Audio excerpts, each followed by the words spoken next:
విభాగం రాష్ట్ర ప్రధాన కార్యదర్శిగా మాట్లాడుతున్నా. అంటే గత ప్రభుత్వంతో ఇప్పుడున్నటువంటి ప్రభుత్వం చేస్తున్నటువంటి కార్మికుల పైన ఎలాంటి సేఫ్టీ పైన మాట్లాడుతున్న అంశాలలో నేను రెండు విషయాలు ప్రధానంగా చెప్తా.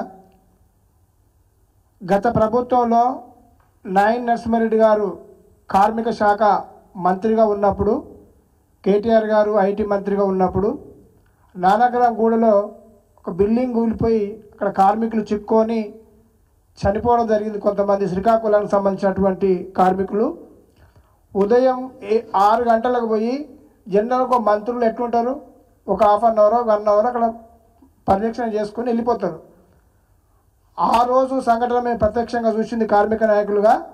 ఉదయం 6 గంటలకు పోతే నైట్ అంతా ఉండి తెల్లారి 7 గంటల వరకు ఉండి అక్కడ ఇరుక్కొని చనిపోయిన కార్మికులు తీయించి వారి వారి జిల్లాలకు బస్సులు కట్టి, మన రాష్ట్రానికి సంబంధించిన కార్మికులు కాకపోయినా ఆనాటి కార్మిక శాఖ మంత్రి నాయన్ నరసింహారెడ్డి గారు 70-72 వయసులో, ఆ వయసులో ఉన్నటువంటి మనిషి అక్కడ కూర్చొని వర్క్ చేయించిండు.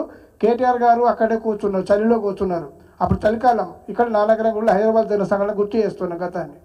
ఈరోజు చూసినటువంటి పరిస్థితి, టన్నల్స్లో మంత్రులు ఒక విహారయాత్రకు పోయినట్టు హెలికాప్టర్లో పోయి అక్కడ దావతులు చేసుకొని చికెన్లు చేపలు తెప్పించుకొని తిని, మాకు ఫోన్ సౌండ్ వచ్చింది, రింగ్ అయింది, మాట్లాడిర్రు, లేదు నీళ్లు వాటర్ అని ఇట్లా మంత్రికి ఒక క్లారిటీ లేకుండా మాట్లాడితే అధికారులు ఏ పద్ధతిలో పనిచేస్తారు అనేది మేము కార్మిక నాయకులుగా ఈ ప్రభుత్వాన్ని మేము ప్రశ్నిస్తున్నాం.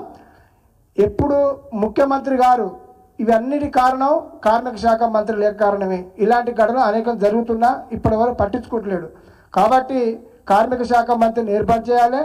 ఇది కార్మికుల పక్షాన 1,50,00,000 జనాభా ఉన్నటువంటి రాష్ట్రంలో కార్మికులు, ఇతర రాష్ట్రాలు 15 రాష్ట్రాల నుంచి ఈ హైదరాబాద్ రాజధాని నగరంలో వచ్చి కార్మికులు పనిచేస్తుంటారు. ఇంత పెద్ద ఎత్తున ఈ రాజధానిలో ఉన్నటువంటి కార్మికులకు ఇలా భద్రత లేదు, వాళ్ళకు సంబంధించిన వేతనాలు కానీ అనేక ప్రమాదాలకు గురైన ఈ ముఖ్యమంత్రి ఇప్పటి వరకు స్పందించలేదు, దాని మీద సమీక్ష చేయలేదు, ఒక స్టేట్మెంట్ వేయలేదు, ఇప్పటి వరకు ఆ సంఘటన స్థలానికి వెళ్ళలేదు.